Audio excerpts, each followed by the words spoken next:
It's Christmas Eve, and the little girl in me is still innocent enough to believe in miracles, and that if she goes to bed early, Santa will bring her everything she wants in the morning. I wake up on Christmas morning with that twinge of wonder and excitement in the pit of my stomach. Did it happen? Did I get what I wanted?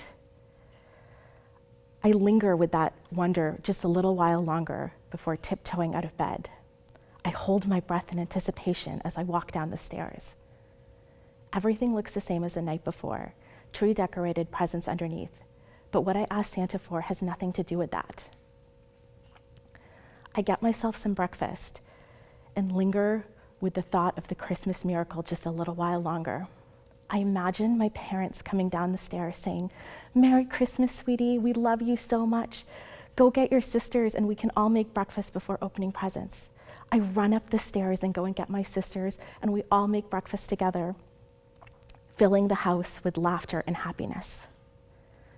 I get so wrapped up in the thought that I knock over my cereal bowl and spill cereal and milk everywhere.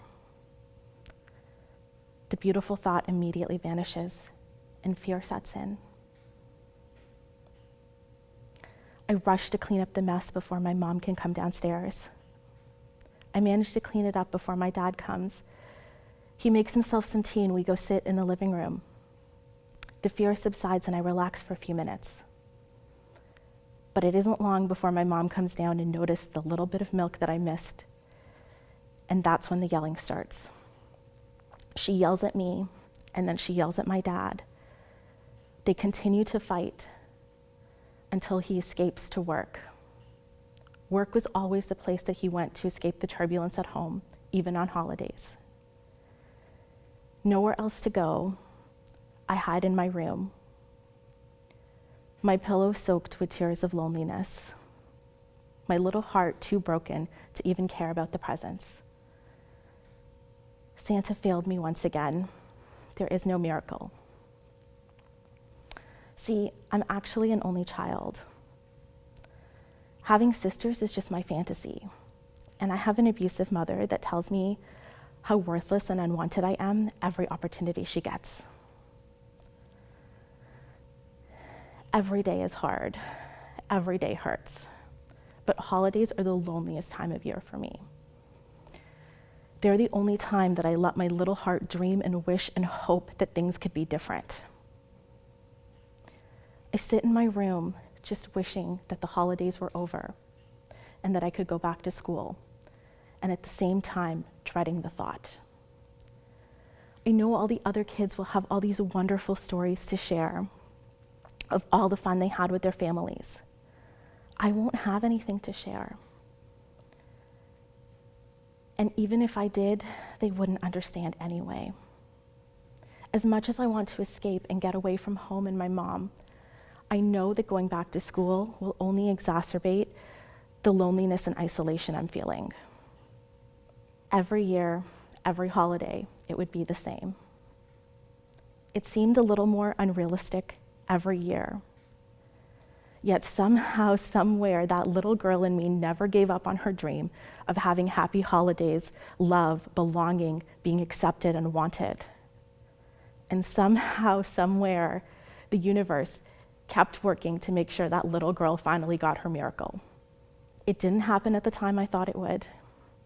It didn't happen in the way that I thought it would. All that time that I thought my prayers and whispers were being ignored, they weren't. The universe was working on them all along. And it meant so much more because it happened later and in a different way than I could have ever expected. My best friend's family took me in as part of their family. She became my sister. Her siblings, my siblings. Her mother took me in as a daughter. And it meant so much more because they chose me. They chose to love me, accept me, need me, and want me. You might be feeling stuck and alone right now. You might not be able to see a way out or a different reality. You might feel like your prayers are being ignored, but they aren't. Sometimes we're born into a life that is so painful that it makes us wonder if we even matter, if we have value, if we deserve to be here. But then one day, it all starts to make sense.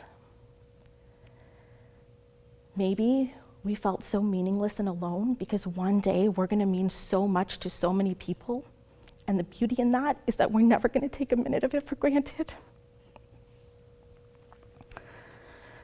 Maybe it's only in the contrast of pain and neglect that we can truly acknowledge and surrender to love and support. So if the holidays are feeling hard for you right now, and you're feeling lost in despair and loneliness, take solace in the knowledge that love is only one right connection away.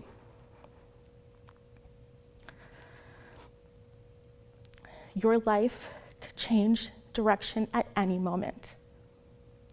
What Christmas looks like for me now, a house full of loving people in matching pajamas, and the smell of pancakes wafting from the kitchen, and smiles, smiles, and more smiles. This little girl's dream came true, and yours can too.